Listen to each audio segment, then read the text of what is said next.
Google എന്ന YouTube ചാനലിലേക്ക് ഏവർക്കും സ്വാഗതം. നമ്മൾ ബേസ് ആയിട്ടുള്ള കാര്യങ്ങളൊക്കെ പറഞ്ഞുകൊണ്ടിരിക്കുകയാണ്. ഈ ചാനലിൽ നമ്മൾ മെയിനായിട്ട് ഉൾക്കൊള്ളിക്കാൻ ശ്രമിക്കുന്നത് PSC ടോപ്പിക്കുകളും അതേപോലെ തന്നെ ഹൈസ്കൂൾ പാഠഭാഗങ്ങളുമാണ്. ഹൈസ്കൂൾ മാത്സിലുള്ള പാഠഭാഗങ്ങളുമാണ്. ഇന്നു മുതൽ മെയിനായിട്ടുള്ള ടോപ്പിക്കുകളിലേക്ക് കടക്കാമെന്ന് കരുതുന്നു. അപ്പോൾ ആദ്യം തന്നെ ടെക്സ്റ്റ് ബുക്ക്, ഏതെങ്കിലും ഒരു ടെക്സ്റ്റ് ബുക്ക് എടുക്കാമെന്ന് കരുതി. അപ്പോൾ 10ാം ക്ലാസ്സിലുള്ള ഫസ്റ്റ് ടെക്സ്റ്റ് ബുക്കാണ് എടുത്തിരിക്കുന്നത്. അതിൽ നമുക്ക് ഒന്നാമത്തെ ചാപ്റ്റർ സമാന്തര ശ്രേണികൾ ഇന്ന് പഠിക്കാം. സമാന്തര ശ്രേണികൾ ഇന്ന് മുഴുവൻ തീർക്കാൻ പറ്റില്ല, നമുക്ക് ഈ ഒരാഴ്ച അതിൻ്റെ ഭാഗങ്ങളായിട്ട് പഠിക്കാം. ടെക്സ്റ്റിൽ ആദ്യം തന്നെ നിങ്ങൾക്ക് ശ്രേണി എന്താണെന്നാണ് പരിചയപ്പെടുത്തുന്നത്. ശ്രേണി, അപ്പോൾ അതിനായിട്ട് നമുക്കൊരു 4 സമചതുരം തന്നിട്ടുണ്ട്. അതിൻ്റെ വശങ്ങൾ, ചുറ്റളവ്, വിസ്തീർണം, പരപ്പളവ് എന്നിവ എഴുതാനാണ് പറഞ്ഞിരിക്കുന്നത്. അപ്പോൾ സമചതുരത്തിൻ്റെ ചുറ്റളവ് എന്താണെന്ന് നോക്കണ്ടേ? അപ്പോൾ ഒരു സമചതുരം ഉണ്ട്, അതിൻ്റെ ഒരു വശം നമ്മൾ A ആക്കി എടുത്തു. അങ്ങനെയാണെങ്കിൽ ചുറ്റളവ് എന്ന് പറഞ്ഞാൽ 4 വശങ്ങളും കൂട്ടണം, 4 പ്രാവശ്യം വശം കൂട്ടണം. അതിന് പകരം 4 ഇൻറ്റു വശം അല്ലെങ്കിൽ 4A എന്ന് പഠിക്കാം. ചുറ്റളവ് 4 ഇൻറ്റു വശം അല്ലെങ്കിൽ 4A. അതേപോലെ തന്നെ പരപ്പളവ് എന്ന് പറഞ്ഞാൽ വശം സ്ക്വയറാണ്. ഇവിടെ ഞാൻ വശം A ആക്കി എടുത്തത്, അപ്പം A². അപ്പം ചുറ്റളവ് 4A, A എന്ന് പറഞ്ഞാൽ ഒരു വശം, പരപ്പളവ് A². അതേപോലെ തന്നെ വികർണം വശം ഇൻറ്റു √2 ആണ്. A√2, A ഒരു വശമാണെങ്കിൽ A ഇൻറ്റു √2. അപ്പോൾ ഇത് പഠിച്ചു വെക്കുക. ചുറ്റളവ്, സമചതുരത്തിൻ്റെ ചുറ്റളവ് 4A, പരപ്പളവ് A², വികർണം A√2. ഇനി ഇവിടെ നോക്കാം. അപ്പോൾ ഇവിടെ വശങ്ങൾ ക്രമമായിട്ട് എഴുതിയിരിക്കുന്നു. വശങ്ങളുടെ സെൻറ്റിമീറ്റർ 1, 2, 3, 4, 5 അങ്ങനെ തുടരുന്നു. അപ്പോൾ അതിൻ്റെ ചുറ്റളവ് എന്ന് പറയുമ്പോൾ എന്താ വരിക? 1 ആകുമ്പോൾ 4 ഇൻറ്റു 1 4, 2 ആകുമ്പോൾ 8, 3 ആകുമ്പോൾ 12. അപ്പോൾ അതും ഇങ്ങനെ നമ്മൾ കോമയിട്ട് എഴുതി വെക്കുക. അതേപോലെ പരപ്പളവ് 1 ആകുമ്പോൾ 1, 2 ആകുമ്പോൾ 2ൻ്റെ സ്ക്വയർ 4, 3 ആകുമ്പോൾ 3ൻ്റെ സ്ക്വയർ 9. അപ്പോൾ 1, 4, 9, 16, 25 എന്ന് പറഞ്ഞിട്ട് അങ്ങനെ അങ്ങ് പോകും. ഇത് എന്തിനു വേണ്ടിയാണ് നിങ്ങൾക്ക് പരിചയപ്പെടുത്തുന്നത് എന്ന് വെച്ചാൽ എന്താണ് ശ്രേണി എന്ന് നിങ്ങൾക്ക് മനസ്സിലാവാൻ വേണ്ടിയിട്ടാണ്. എന്താണ് ശ്രേണി? അപ്പോൾ എന്താണ് ശ്രേണി എന്ന് നോക്കാം.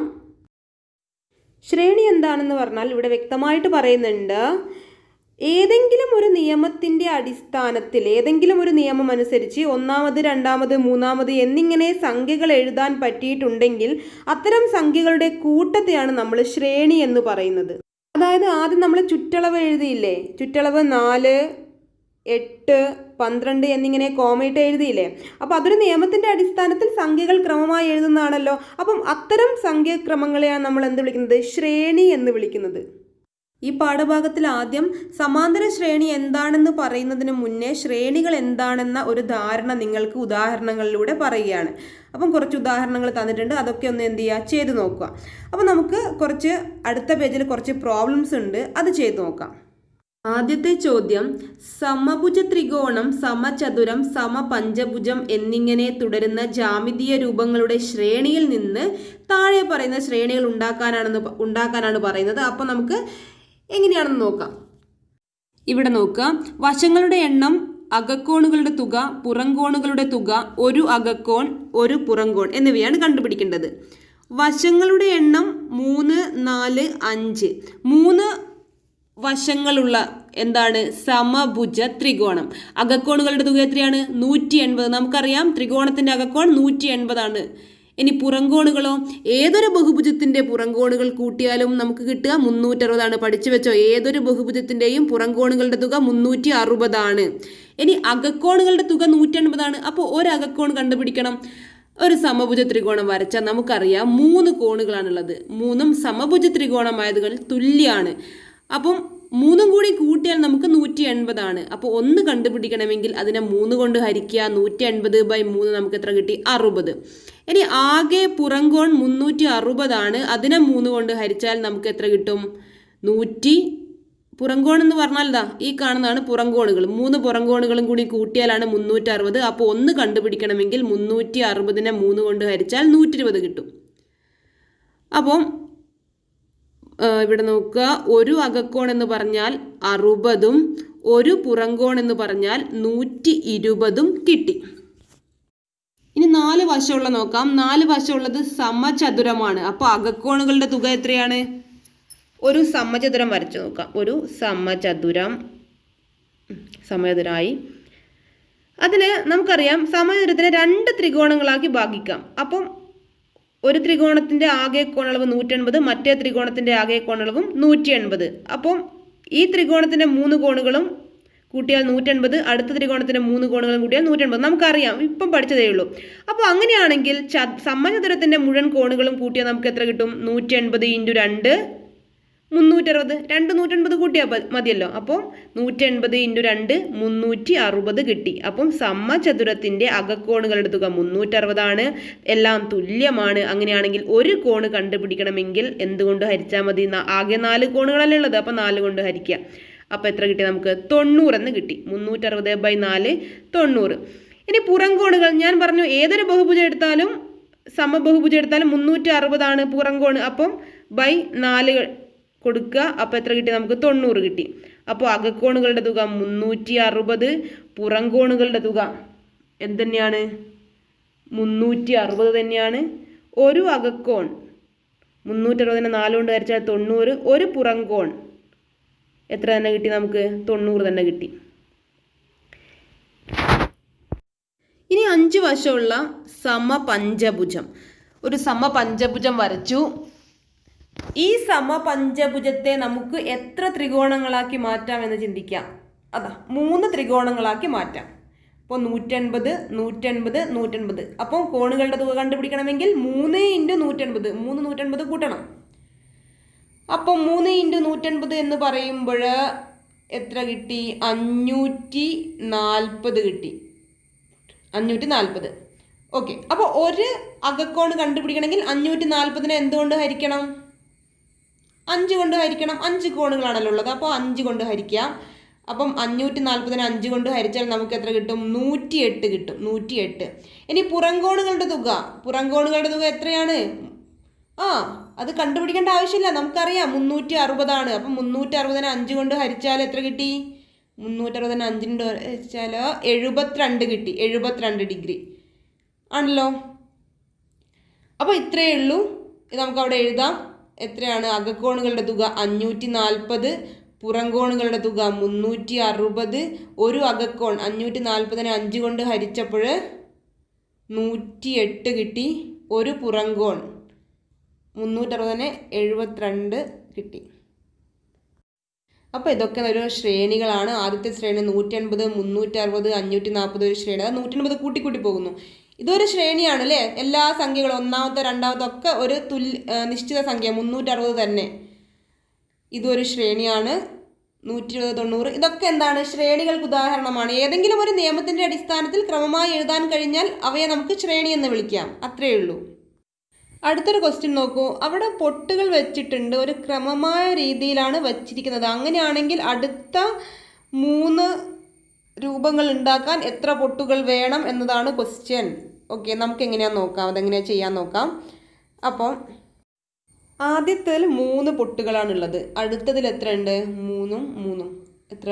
6 ഉണ്ട് അല്ലേ? ടോട്ടൽ കൂട്ടൽ 6. അടുത്ത ചിത്രത്തിൽ 10 പൊട്ടുകളുണ്ട്. ഓക്കെ, ഇനി അടുത്തതിൽ എത്ര ഉണ്ടാവും നോക്കാം. നമുക്കൊന്ന് വരച്ചു നോക്കാം. അടുത്തതിൽ എത്ര ഉണ്ടാവും.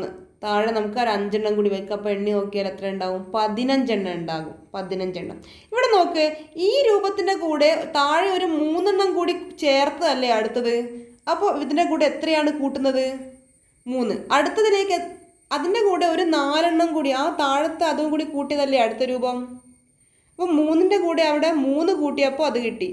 6ൻ്റെ കൂടെ 4 കൂട്ടി. അടുത്ത നോക്ക്, എത്രയാണ് കൂട്ടുന്നത്? 5 എണ്ണം വന്നു. അപ്പം 10ൻ്റെ കൂടെ എത്രയാണ് കൂട്ടുന്നത്? നമ്മൾ 5 എണ്ണം കൂടി കൂട്ടി അല്ലേ? അപ്പോൾ അങ്ങനെയാണെങ്കിൽ നിങ്ങൾ പറ, 15 ഇപ്പോൾ ഉള്ളത്. അപ്പോൾ അടുത്തൊരു രൂപത്തിൽ നമ്മൾ എത്രയാണ് കൂട്ടേണ്ടത്? 6. ഓക്കെ, 15ൻ്റെ കൂടെ 6 കൂട്ടിയാൽ എത്രയാണ് വരിക? 15ൻ്റെ കൂടെ 6 കൂട്ടിയാൽ 21. ഇനി അടുത്ത രൂപം എങ്ങനെയാണ് വരിക? 21 എത്ര കൂട്ടണം? നേരത്തെ 6 കൂട്ടിയത്. അപ്പോൾ ഇനി എത്ര കൂട്ടണം? 7 കൂട്ടണം. ഓക്കെ, 21ൻ്റെ കൂടെ 7 കൂട്ടിയാൽ എത്രയാണ്? 28. അതായത് ശ്രേണി കിട്ടിയല്ലോ.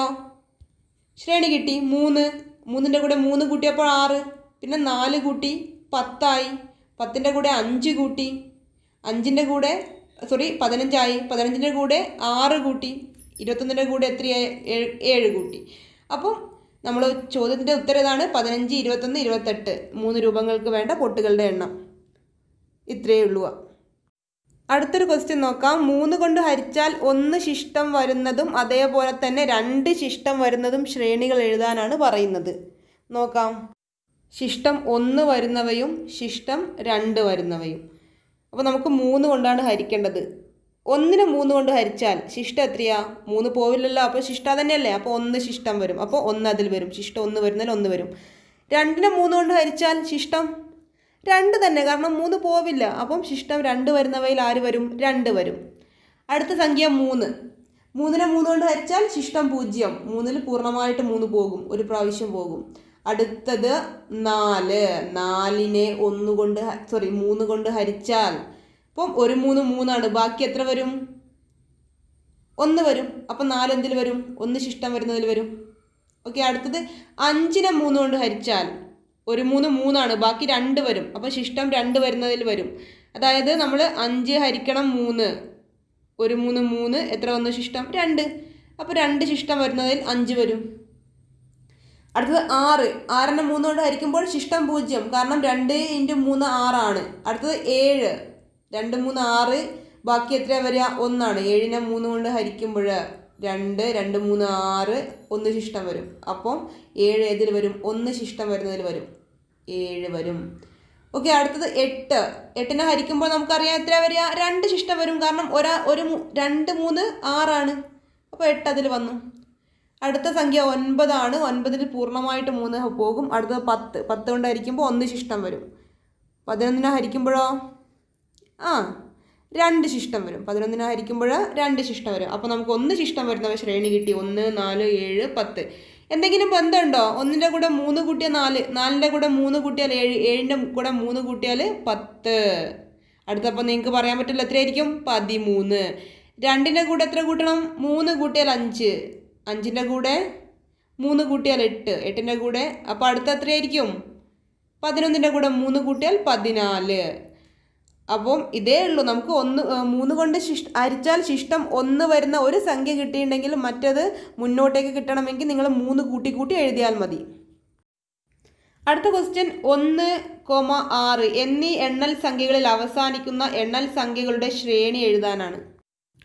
1ലും 6ലും അവസാനിക്കുന്നെന്ന് പറയുമ്പോൾ 1 6 11 16 21 26 എന്നിങ്ങനെ വരും അല്ലേ. അതിങ്ങനെ തുടർന്നുകൊണ്ടേ പോകും. അപ്പോൾ ഇതിൻ്റെ വേറെ രീതിയിൽ എങ്ങനെ പറയാം? 1ൽ തുടങ്ങി 5 കൂട്ടി പോകുന്ന ശ്രേണിയല്ലേ ഇത്. 1ൻ്റെ കൂടെ 5 കൂട്ടിയാൽ 6, 6ൻ്റെ കൂടെ 5 കൂട്ടിയാൽ 11 അങ്ങനെ. അല്ലെങ്കിൽ എങ്ങനെ പറയാം? 5 കൊണ്ട് ഹരിക്കുമ്പോൾ 1 ശിഷ്ടം വരുന്ന ശ്രേണി, ശരിയല്ലേ? 5 കൊണ്ട് ഹരിക്കുമ്പോൾ 1 ശിഷ്ടം വരുന്ന ശ്രേണിയാണത്. അടുത്തൊരു ക്വസ്റ്റ്യൻ നോക്കാം. 1000 ലിറ്റർ വെള്ളമുള്ള ഒരു ടാങ്കിൽ നിന്ന് ഓരോ സെക്കൻഡിലും 5 ലിറ്റർ വെള്ളം പുറത്തേക്ക് പോവുകയാണ്. ഓക്കെ, ക്വസ്റ്റ്യൻ അതാണ് ക്വസ്റ്റ്യൻ. അപ്പം നമ്മുടെ കയ്യിലുള്ളൊരു ടാങ്കിൽ 1000 ലിറ്റർ വെള്ളമാണുള്ളത്. ഓരോ സെക്കൻഡിലും എത്ര വെള്ളം വെച്ചിട്ട് പുറത്ത് പോകുന്നു? ഓരോ സെക്കൻഡിലും ഒരു 5 ലിറ്റർ വെള്ളം പുറത്തേക്ക് പോവാണ്. 5 ലിറ്റർ വെള്ളം പുറത്തേക്ക് പോവാണ്. അങ്ങനെയാണെങ്കിൽ ആ ടാങ്കിൽ അവശേഷിക്കുന്ന വെള്ളം ഇപ്പോൾ ആദ്യം എത്ര ഉണ്ട്? 1000 ലിറ്റർ ഉണ്ട്. അതിൽ നിന്ന് 5 ലിറ്റർ പോയാൽ എത്രയായി? 995. വീണ്ടും 5 ലിറ്റർ പോയാൽ അടുത്ത സെക്കൻഡ് ആകുമ്പോഴത്തേക്ക് 990. അടുത്തത് 985. അതായത് 5 കുറഞ്ഞു വരുന്ന ശ്രേണി. ഇവിടെ എന്താണ്? ഇതൊരു ശ്രേണി തന്നെയാണ്, പക്ഷെ ഇവിടെ എന്താണ്? കുറഞ്ഞു വരുന്ന ശ്രേണിയാണ്. അപ്പോൾ അത്രയേ ഉള്ളൂ. ഏതെങ്കിലും ഒരു നിയമത്തിൻ്റെ അടിസ്ഥാനത്തിൽ സംഖ്യകളെ ക്രമമായി എഴുതിയാൽ അത് സംഖ്യാശ്രേണിയായി. അത് പഠിച്ചു വെക്കുക. ഇന്നത്തെ ക്ലാസ്സുമായി ബന്ധപ്പെട്ട നിങ്ങളുടെ അഭിപ്രായങ്ങളും അതേപോലെ തന്നെ സംശയങ്ങളും താഴെ കമൻറ്റ് ചെയ്യുക. ഇന്നത്തെ ക്ലാസ് നിങ്ങൾക്ക് ഇഷ്ടമായിട്ടുണ്ടെങ്കിൽ ലൈക്ക് ചെയ്യുക, ഷെയർ ചെയ്യുക, പിന്നെ ഈ ചാനലൊന്ന് സബ്സ്ക്രൈബ് ചെയ്യുക. അപ്പോൾ ഈ ക്ലാസ്സിൻ്റെ ബാക്കി ഭാഗവുമായിട്ട് നമുക്ക് മറ്റൊരു ക്ലാസ്സിൽ കണ്ടുമുട്ടാം.